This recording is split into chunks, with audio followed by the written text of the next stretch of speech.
oh where are the haters and the doubters now? I told you when the game was over, I'd be back. And guess what?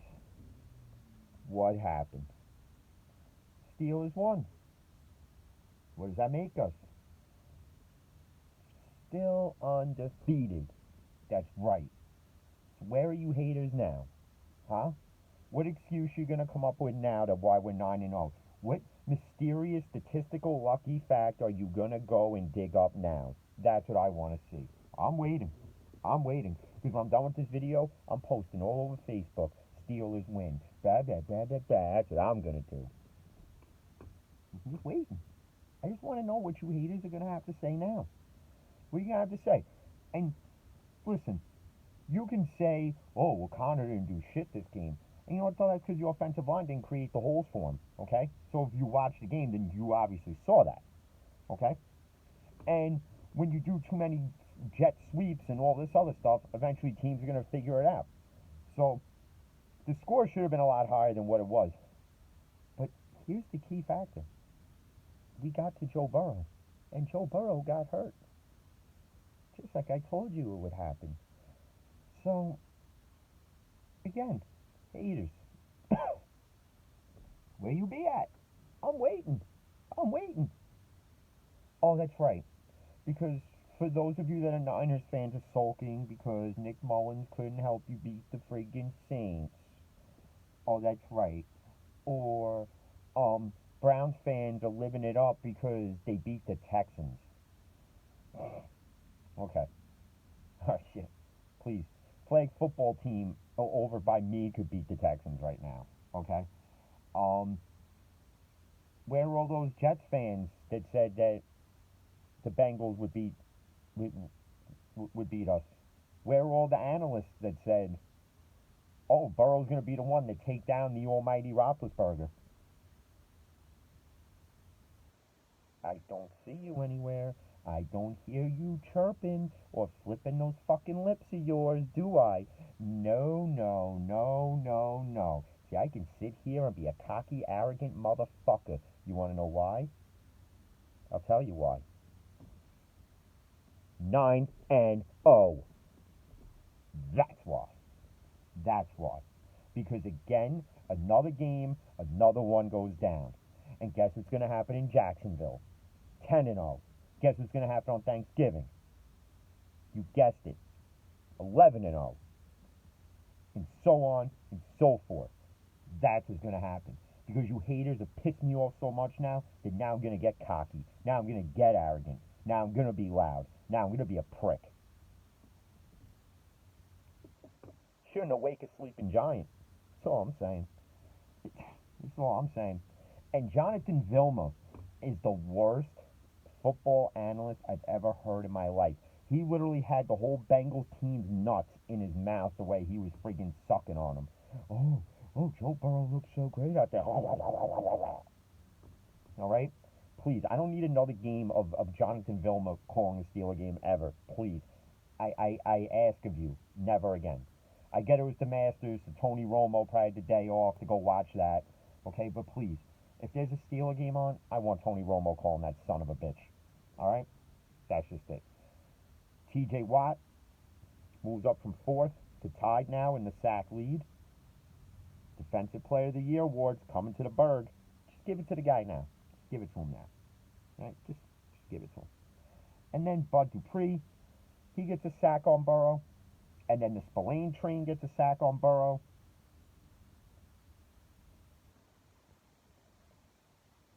Done. Bengals down. It should have been 56-10, but there was some missed passes between Ben and Deontay and Ben and Juju and Ben and Claypool. Listen, I'm not knocking that, but you know what though? A W's a W. A win's a win. So you haters can sit there and you can suck it. Suck it. That's what you can do. Okay? Because I'm going to rejoice and I'm going to love this for the whole entire week. And you may see me every night just being arrogant, cocky prick. Just like you haters when you come at me with your ha ha Every time one of you haters said something last year about the Steelers losing, and I had to hear, ha ha, you guys suck, and ha ha this, and blah blah blah that, right? Well, now the tables have turned, haven't they? They've turned.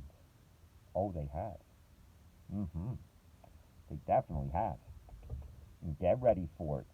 Because for all of you that said it was a cupcake schedule, and for all of you that said Ben would be nothing, and for all of you that said Juju ain't a number one wide receiver, and that Deontay ain't gonna do nothing, and Claypool ain't gonna do nothing, and Ebron ain't gonna do shit, and so on and so forth, and this defense is just a fluke. Didn't look like a fluke today, now did it? Looked like a number one ranked defense to me. Just saying. Just saying. So, with that being said, as I rejoice, I will, though, go over some of the other games today because, I won't make this all about, the haters. I did that in the video earlier, which if you haven't seen it yet, I think some of you know who it's addressed to. So if you take issue with it, just say so. Oh, but you can't now. You can't now. Because your teams have all probably lost today. So you won't say anything. Tisk, tisk, tisk. Shame, shame, shame. Now, I know who yous are. Don't worry. I know how to get you to come out of the woodwork. And I'm going to do it after I'm done with this video. Don't you worry about it. So now, let's go to the other games. Ready? And I'm going to talk about the Giants-Eagles game first. Giants off to a hot start in that game. And then, the Eagles come back. And listen, I told you it had to happen for the Giants to win. Right? Gorman had to have a decent game. You had to stop Fulgham. Daniel Jones had to throw a mistake-free game. And not only that, I don't even think he got sacked at all this game. And if he did, so what? He didn't throw the ball away anyway. He didn't cause turnovers today. So even if the Giants don't make the playoffs, okay? Even though they still have a shot at winning that division, but even if they don't win, as a Giants fan, you got to look at it this way: you get to play spoiler and affect other teams' playoff hopes. Kind of like what Pittsburgh had to do last year for some of you. Just saying, the Giants all around though, they didn't play too bad today. I mean, Philly came back. Listen, Philly is not a bad team to some regard, and Carson Wentz is he's a hit and miss quarterback, right? He's hit or miss because when he's on, and when he's off, he's off. All right. But the Giants made the plays when they had to make the plays. And again, the offensive line, there was a play where one of the wide receivers is clearly wide open, and they even said in the broadcast, if there was better protection, and even I said if there was better protection, they probably win by 14 points. But hey, again, you're a Giants fan, you're happy with that win. You got to be. How can you not be? You'd be happy with any win because you have to be. And I'm not saying that to be an asshole. I'm saying it in general. You were expected, in my eyes, to win that game. Whether you had the record you had, or even if you were leading the division at this point. Even if you had a winning record, you're expected to win that game. Any game within your division, you're expected to win. Okay? And speaking within the division, let's go back to the Steelers real quick. For all you Cleveland shit-stained Browns fans, Baker Mayfield has a 1-3 record against the Steelers, right? Okay. Joe Burrow is now 0-1. The only one who is 1-for-1 is Beetlejuice Head over there in friggin' Baltimore. And he's about to be 1-2 because on Thanksgiving, he's about to get his ass handed to him again. So, get ready for that one. No, but all in all, the Giants, and I forget who said it, and I read it somewhere where they said be very weary of the Giants because they're slowly, sneakily becoming, a good team. And not that they weren't a good team coming into the year. Listen, if you don't lose Barkley to an injury, you guys would probably have a better record than what it shows right now. And if I had to put money on it right now, and I got to go look at the Giants' schedule, but if it's an easy schedule for the Giants, I don't see why they can't run the table and finish 9-7 and win the division. You would take that at this point, considering the fact how you guys started to where you would end up. You would take 9-7, right? I'm just saying. If I was a Giants fan, I would clamor for 9-7 at this point. Even if you finished 8-8 and win a division, you're still going to take that. Even though that's horrible to win a division with an even record, and I'd rather win it with a 9-7 record, but you take it either which way. All right. And we got to talk about this one real quick because I literally just before I came out here, I saw the highlights of this one. Kyler Murray just made next Thursday's game that much more interesting. And for those who laid the 2.5 down on the Cardinals and they don't kick the extra point, man, do I feel bad for you. Um, but the Rams beating the Seahawks, and listen, you kind of saw that one coming. That defense in Seattle is not what it was, and I don't know if they'll ever be that way again. I mean, getting Jamal Adams improves it a little bit, but it doesn't make it what it once was. Um, yeah, this Thursday night's game is going to be interesting because this is the one Arizona needs now. If Arizona wins against the Seahawks, you can say Arizona would run the table at this point. And Seattle would be the wild card team going into it. Or if they keep losing the way they're losing, they could eventually find themselves on the outside having to try to play in. Which would be very odd considering the fact that Russell Wilson was lighting it up for the first part of the year. But there's only so much Russell Wilson can do to help this team win. You got to play effectively on both sides of the ball. You can't just rely on Russell Wilson to throw you wins all the time. You just can't do it. And that's why Kyler Murray got the best of Russell Wilson the first time. And that's why, honestly, Kyler Murray's going to get the best of Russell Wilson again. Because Arizona has a defense. Seattle really doesn't have a defense. I mean, you got Bobby Wagner there. You got Jamal Adams. But who else you got after that? You got Shaquille Griffin out with a concussion. He might be back Thursday. But other than that, who do you have that scares you? Who do you have? You got nobody that scares me. And yeah, you could say, Jim, what you said, Steelers Seahawks rematch Super Bowl this year, and and I did say that. And I'm not saying it still can't happen, but Seattle better start learning how to play defense and stop the opposing offense. That's what Seattle just needs to go and do. And eh, and then there was other games obviously today. Washington, Detroit, coming down to a field goal at the end. Honestly, I didn't think Prater was making it, but he did. And I even picked them to win in the bet six thing. I got cocky, and I figured they win by like 7-9. But hey, I'll take the win. Ain't like I'm gonna win money in this friggin' thing anyway. So I just do it for the pure enjoyment of it. Kind of like how I do these videos, and I do my podcast. I do it for the pure enjoyment. Um, and what other games was there? I'm friggin' drawing a blank. I'm so shot from going to the gym and then just jumping around friggin' 20 minutes ago or so.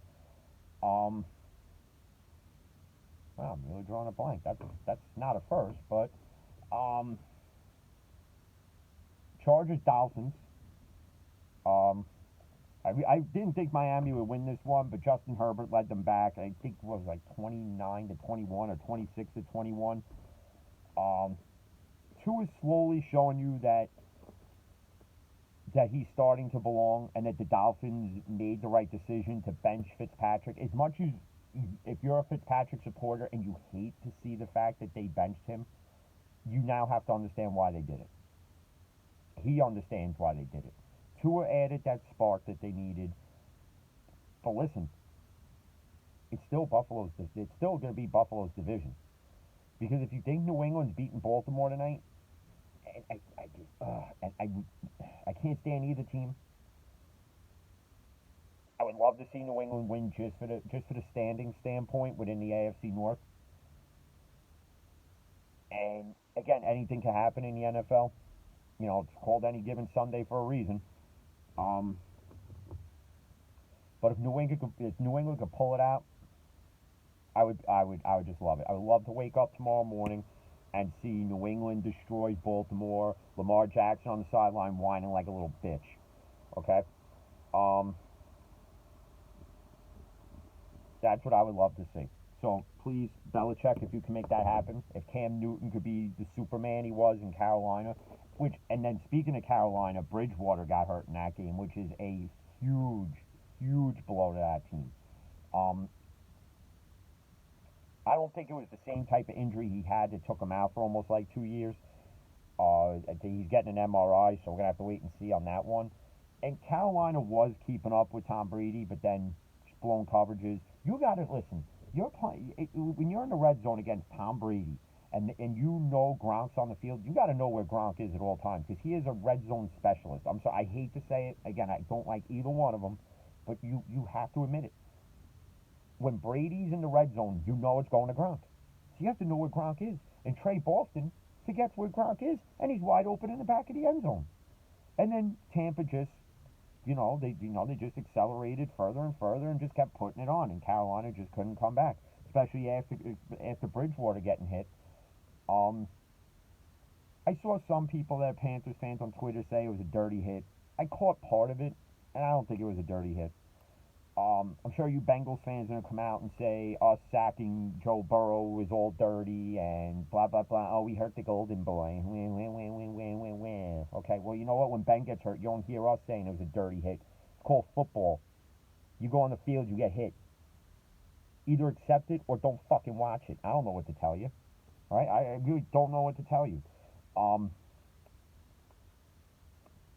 but again, Carolina needs more than just Bridgewater. They need a healthy Christian McCaffrey to succeed down there. And they need to get some more pieces on defense. Even though the defense isn't bad from what you see from time to time, but they got to start building that defense up a bit more. They got to go and get some more pieces for the defensive line. They got to get some better secondary guys. That's what I think. Um, Trying to remember what other games there were because I watched one. I got the other TV on with all of them on. Uh, oh, yeah, the Raiders, Broncos, that was just another blowout. Josh Jacobs just fucking went off. I think he had like 20 carries, like 105, 110, probably even more than that. Who knows? Um, Denver's another team without Von Miller, and I think Bradley Chubb's out too, if I'm not mistaken. Without either one of them on the defensive line, that defense blows goats. Just does. Just does. Um, and it's a shame because Drew Lock is not that bad of a quarterback. You have Jerry Jeudy. You got friggin' what's his face, Philip Tracy there, I think his name is, or Philip Lindsay, whatever the fuck. I don't know. He went undrafted, and hell, when he started going off one year, everybody was picking him up in fantasy. Even I did when I used to play fantasy. Oh yeah, and by the way, yeah, he did get me points, and I didn't friggin' go on fucking AOL Instant Messenger or whatever and message him saying, "Oh, you didn't get me 30 points this week." Wham. Okay, because I don't need to do that because I don't give a shit. Okay. Um, the one thing I will take out of these games, though, again, for all the games I did watch, is again missed penalty calls.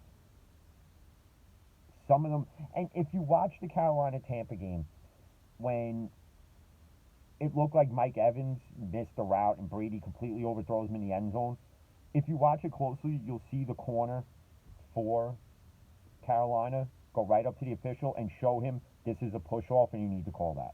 Because that is offensive pass interference, especially in the red zone, and it needs to be called. We all know it. It needs to be called. But, these officials don't like to call things all the time. And I was very surprised that we actually got a pass interference call in our favor in this game. I was very surprised about that. But then again, I'm watching a Giants-Eagle game, not one holding call. Most of the game, not one holding call. Here we go to 4:30. Here's the Pittsburgh game.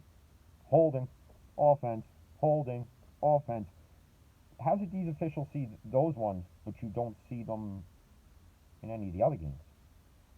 So it's not really a conspiracy theory anymore. Because I am going to go, I am at some point going to go through all the games for the past 10 years of every NFL team and see how many penalties are called in each one. And I can guarantee you every Steeler game will be the highest flag game, with Pittsburgh having the most flags against them. I can almost guarantee it. Um, and then you're all gonna sit there and all the haters gonna say, wow, you know what? Pittsburgh really doesn't get a fair deal in their games when it comes to the officiating. Even Mike Tomlin went off on one of the officials, but unlike that jackass down there in Baltimore, he didn't rip his mask off and start screaming at him. He screamed at him with his mask on. You wanna know why? Because Tomlin's got some fucking class. Unlike Baltimore, unlike John Harbaugh, who has no class, none at all. He's just every time I see John Harbaugh on TV, I want to punch the fucking shit out of him. Every single time, I want to punch the shit out of him. But I can't because it's on TV, and if I put my fist through the TV, I'm gonna have one angry ex-wife on my hands. And now I'm gonna break a TV I can't afford to friggin' replace anyway. So I'll just air punch the shit out of it if I have to. Um, I saw people complain about the 1 o'clock games on Twitter, saying, "Oh, I'm gonna take a nap. These games are boring." Listen, if you think any football game is boring, are you really a fan then? Or are you just a fan because you do these pools and you do fantasy, and if it's not entertaining enough to you, you just turn it off? Those are the fans I can't stand any more than I can't stand a bandwagon fan. Or to me, you're just a fake fan, in my opinion. You don't root for a team, you just root for the outcomes. You just root for the players that you draft on your team. Or you just root for whoever's going to cover the spread. That's why I don't do pools. Because I would literally be pissed off all the time. And now I can't root for another team. I can't do it. I can't do it. Like I'll watch the Giant games, and I wouldn't say I'm rooting for the Giants, but you want to see the Giants succeed. Especially living in New York, you want to see them succeed. And I get the luxury of getting to see the Steelers play every week, so I don't have to. So obviously I root for my own team. But again, it goes to my video earlier. I have a mutual respect when it comes to Giants fans because they don't run their mouths to me. They don't. And it's not because they're 3-7 or because they've done nothing for the past few years. It's not because of that. It's because Giants fans that I know are knowledgeable fans. And they know when to talk and they know when not to talk. Unlike the rest of you. I got friends on Facebook who want to chirp, but yet your team's 4-5 now. Your quarterback's on IR for the rest of the year. Your tight end's out for the rest of the year. You got friggin' 45 players on IR. But you still want to come at me with cupcake schedule? And who have we beaten? Really? Because again, I'll reiterate it from the video earlier. Pittsburgh doesn't choose their schedule. It gets made for them. Just like it gets made for the Niners, the Jets, the Cowboys, the Bengals, the Browns, the Ravens, the Patriots, the Saints, and so on, and so on, and so on. Okay? So, again, cupcake schedule my left nut. Alright? And you can watch this, and you can be like, oh, he's offensive. But you know what? I speak from here. This is where I speak from. Okay? I say what comes from here, and I speak from here. And it all comes out of here. Okay? I don't do these videos to appease anybody. I do them because I want to, for one. Two, I do them because it's something I've always wanted to do, but never really had the belief in myself to do it till I was pushed to do it. And not pushed in a bad way, but pushed into, hey, you can actually do this. So, and this is why I'm doing it. And besides, you can now see me saying what I want to say instead of typing it on my phone, clickety clickety clack. Oh well, like some of you do. Okay. Um, you know, as we talk about the other games, okay, and even going back to the Giant Eagle game, that was a hell of a game. And listen, Again, they get creative with the playbook, but then they get away from it. You know, they had to rely on Daniel Jones to run a lot at times. But you know what, though? Listen.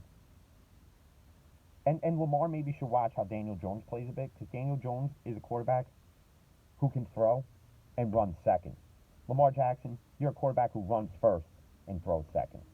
And that's why the whole league's figured you out. And now they make this the big story about, oh, well, Lamar said this. And you know, about everybody figuring out their offense. Don't cry about it. Do something about it. Fix it. Alter it. Do something about it. Don't be sit there and freaking cry on sports talk radio. Don't do it. You could have said it without sounding like a whiny little bitch. You could have just said, "Yeah, you know what? I go up to the line. They're calling that play. That's why it's called an audible. Kill the play, and go to another play in the book, one that they don't know. It's as simple as that. How many times you watch a game and you hear kill, kill, kill, and you know, and they switch to another play? It's not hard. Did anybody coach you that? I don't know. Did they? I'm not Lamar Jackson. I don't know. Only Lamar Jackson can answer that one. You know, and then even in the Ram game, they suffered a huge blow with Whitworth friggin' getting hurt. That guy's been in the league, I think, since the league started. I think it looked like a knee injury or something, so I really don't know. Because again, you know, when my game's on, I'm more focused on that.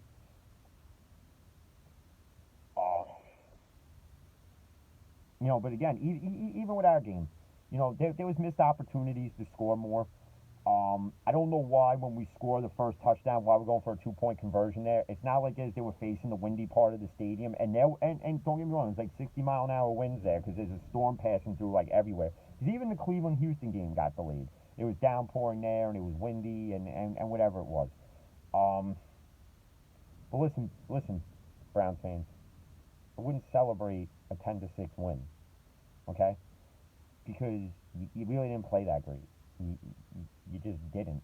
So don't celebrate it. You literally think because you have a shot at a wild card, and even if the Browns get in a wild card, you really think they're getting past there? They're not. They're just not. And along the way, the Bengals, not the Bengals, well, the Bengals aren't making the playoffs regardless. The Bengals pretty much are just going to play spoiler for other teams, and hopefully they play spoiler to the Browns and to the Ravens and can manage to beat one of them, you know, or both of them, which would be nice, but I really don't see that happening. AJ Green was non-existent in this game. The run game pretty much was non-existent. Pretty much everything was non-existent. Um, you know, there were some big pass plays that were given up, and then there was some penalty calls that didn't go our way, except for one or two maybe. So again, that's one thing I got to hear the haters say is that the refs help us win games. I even saw it on Twitter. Oh, the refs are up 24 to friggin' whatever. Like, bro, really? Are you fucking serious? The only time the refs are up 24 to 0 was when Brady was in New England. Okay, that was about the only time. But you see how it. But now you see with Tom Brady, you see how it is now when the refs aren't in your favor. See how it is now, right? Because you saw it last Sunday. Every time Brady looked at the officials, they said, "What penalty you want? You got sacked. You got hit. You got hit clean." And speaking of getting hit, if you didn't see, Drew Brees took a shot in the 49er game, and they had to go to friggin' IEW's friggin' 30 for 30, Jameis Winston. Uh, I don't know why you would go to him when you got Taysom Hill, the friggin' Swiss Army knife. The guy pretty much plays every friggin' position. He's like the DJ LeMahieu of football. Okay, the guy could be a quarterback, he could be a running back, he could be a fullback, he could be a tight end, he could be a wide receiver. He even plays on special teams. Hell, if you asked him to play cornerback, he could probably do it. He could probably play friggin' inside linebacker. He'd probably play outside linebacker. You know, he could play safety. The guy could pretty much play any position. He could probably friggin' kick field goals and punt too. And that's why he probably gets what he gets in his, as far as a contract, because he gets paid a lot of money for a guy who plays multiple positions. I didn't see what Jameis Winston did. Listen, you can make fun of the guy for 30 for 30. You know, 30 touchdowns, 30 interceptions. But the guy did throw for 5,000 yards. So you can't take that away from them. Um, but other than that, all these games were good. All these games Sunday were good. Uh, you know, hey, listen. At the end of the day, when I decided to address the haters, take it from this standpoint. It's just a taste of your own medicine for all the crap you give Steeler fans, myself included. That I have to hear all this, that, okay? So I say this as a fan of the sport. Let's just keep it there because some of you are going to take it personal, and you really shouldn't. Okay? Just don't take it personal. Just take it to the fact that you talk smack about my team, and I proved you wrong. Dave proved you wrong, and now you have nothing to say. I'm going to leave it at that. Um, and you can complain this video jumped around a lot and whatever, but you know what? Listen, I'm shot, and I'm trying to rush through this thing because I got to go watch Sunday Night Football. So that's what I'm going to go do as I enjoy the rest of this victory cigar here. And again, 9-0. It feels oh so sweet. Until next time, you already know what it is. Podcast I'll probably do in the morning before work. If not, I'll do it after work or after the gym, whichever comes first. And I'll address my haters on that as well. So you got the video first, and you get the podcast second this time. Till then, even all my haters out there that hate the Steelers, I'll even say this for you: stay safe, mask up. As always, peace.